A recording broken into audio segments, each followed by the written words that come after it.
ตรงเขาเลยท้องหิวเขาเลยจนท้องเหี่ยวงูกุ้งตรงเฮียเนี่ยมันก็แก่แล้วแก่มากเลย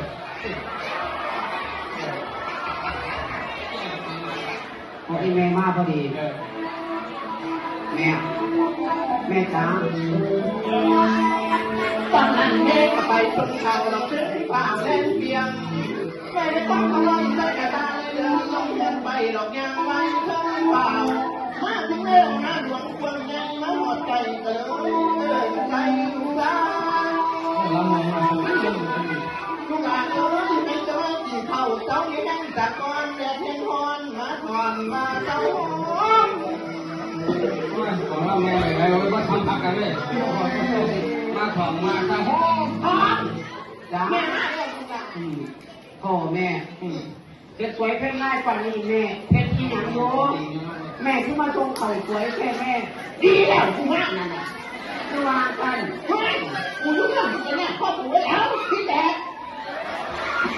มาสวยแล้วนั่นก็แล้วนั่นติดเขาหน่อยอีกเนี่ยเอาแบบนี้มันเรียกลูกได้เหรอเดี๋ยวไม่ได้กูมาเราไปกินน้ำลูกเต่าเต้ไว้หมักเปียกมันเลยไม่ทำอีกเรื่องมาไทยนาอยู่สวยๆไม่เรื่องมาทรงเขาสวยเรื่องต้องสูงสิสูงสูงสิไปนั่นปลาลูกมือดูว่าอะไรสูงทางไหนสูงทางนี้วะ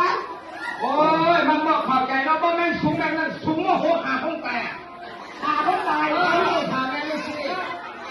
แม่ได้เลยอีเท่าแม่เมื่อกี้เนี่ย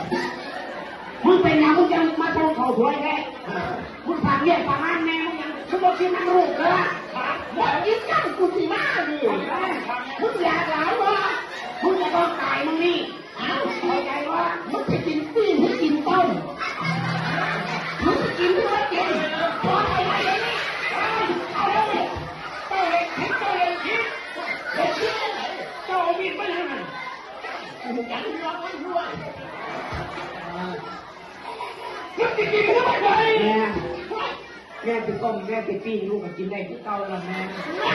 อยากจะมันพอดีลูกมาจบน้ำเอากินเนี่ยต้องบอกว่าจำเสียงเรียนไหมเจ้าจะว่าจะเช็คต้องกินด้วยท่านให้มันท่านเห็นไปแม่มึงนี่เนี่ยที่ออกแม่มึงเอาเอเลยโอ้แม่เนี่ยแม่มึงนี่เนี่ยมึงไปกินบ้าจับแม่มึงวะบักขันจานยักษ์นี่ลูกยอมนั่งกูเรียกมึงให้เลยนี่แม่โอ้ลูกก็โถไม่ไหว